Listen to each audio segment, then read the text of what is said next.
Welcome back. It's the Nightly Sports Call. We have a lot of tweets as well. Sean Kramer says, early shots on goal early and often once one gets behind Igor, the dot will set in. He'll be hearing the voices that he's had in his head. And like I said, a fast start will help the Penguins there. And then Drew Kane said, did you know that Louis Domingue holds the Tampa Lightning record for most consecutive wins by a goalie? And yes, that's true. And yes, I did. And there was a time where he played quite a bit. And he's been up and down around. Never thought he'd get this opportunity, but boy, what a great story it is. And I thought he played tremendously well the other night. He didn't get that much, action. Yep. I thought the Penguins did a really good job, Andrew, in front of him. That was the difference with the Rangers. They couldn't do the same job in front of their goaltender. Yeah, early on, they were very sloppy about their zone exits. I think that's why that first puck went in. The puck should have never been in the Penguins zone that long. And then Louis got a little bit maybe careless, or he let up a little bit because he thought the puck was going into the neutral zone. And that's how that first shot went in. I give him immense credit for rebounding. He could have in that moment said, oh my God, I'm Louis Domingue. I'm not supposed to win in the playoffs. I'm not even supposed to be here. But he rallied himself, he composed himself, and he played good. And I'm going to say, this is a message to Mike Sullivan and the Penguins right now. Let's not preemptively end this story. Let's let it run its course. Let's not get the guy out and then, destroy his confidence. And then if Jari struggles, well, now we're going to try Louis again. No. If Louis has a setback, well, then Louis should give his job back to Jari when Jari's healthy. But just because Jari gets cleared doesn't mean that we end this Louis Hollywood story. This might be a Disney movie one day, Bob. Your boy Herb Brooks was in a good Disney movie. Let's make one about Louis if he can carry them to a Stanley Cup. And the last thing I want is for the Penguins to say, well, Jari was our man all regular season, so therefore he has to be our goalie in the playoffs. That's not how Sullivan did it with Marc-Andre Fleury. When Marc-Andre got healthy that first year, he stood by his man, Matt Murray. So there you go. He did. But Let's I also not give up on Louis. Jari is not going to be healthy enough to play in this series, in my opinion. And even if he shouldn't start game one. If Louis wins this series tomorrow night, you got to start Louis in game one against Boston or Carolina. End of story. And I know you agree with that, Bob, in your heart of hearts. I know you agree. I wouldn't. I know you agree with that. I would not mess with success. It would be nice to know that Jari's ready to go. And I think, by extension, it's nice to give him extra time, given the fact he's dealing with a broken foot. So that would work both sides of that pretty well. Let's go to the lines here, Pony. We have Brad in Brookline. Hey, Brad, how are you? Hey, Brad. Hey, guys. A huge Penn fan here, but Andrew, I think you are I think you're crazy to think that if Jari's completely healthy or cleared to play, he definitely should take the net. But no matter what. So if Domingue shuts out the Rangers tomorrow night, thanks a lot, kid. Go take a seat. At the Rangers. Yeah, I think you're crazy. I think he's going to shut out the Rangers. Well, let me ask you this question. Did you think Louis was going to beat the Rangers last night? Well, I think they played good defensively, and Igor was a mess. Yeah, I think that was less about him. Okay, so if they play good defensively in front of him again, he loses his job? Domingue. It was more about the Penguins' willingness to play the right way. Absolutely, if Jari's in net. Well, let me tell you something right now. During those two Stanley Cup years, the Penguins always played better in front of Matt Murray than Marc-Andre Fleury. I could never understand that. But they played a better team game in front of Murray than they did Fleury. And Sullivan was more comfortable than that. Would you agree with that, Bob?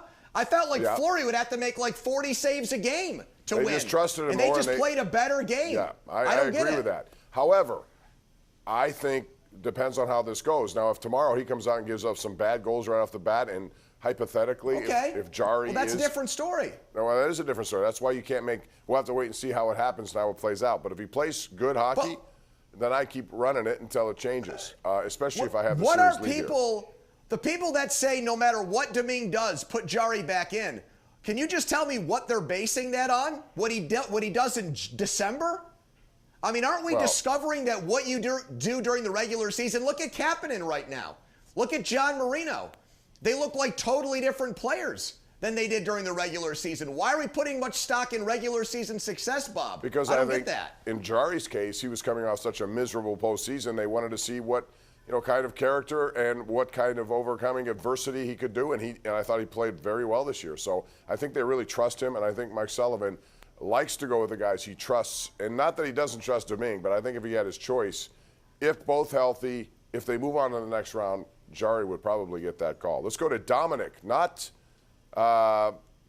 Yeah, Dominic in Masontown.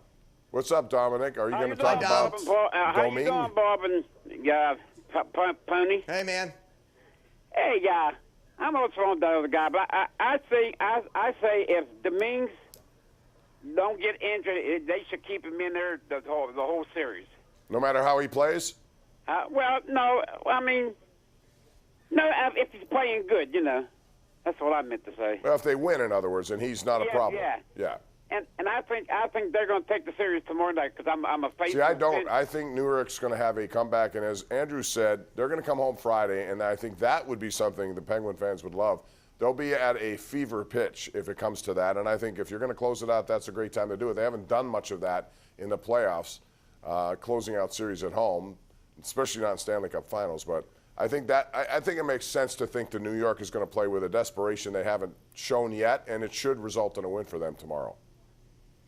Well, I'm not so sure about that. I think New York is reverting back to the team they were for a big chunk of the season, which was they really don't play great team hockey. They asked their goalie to stop 40 shots and win that way. They were getting outshot most of the year, but they just got spectacular goaltending, and they would live off the power play and score a goal or two with an extra man, and they'd win 2-1 because Shesterkin was incredible.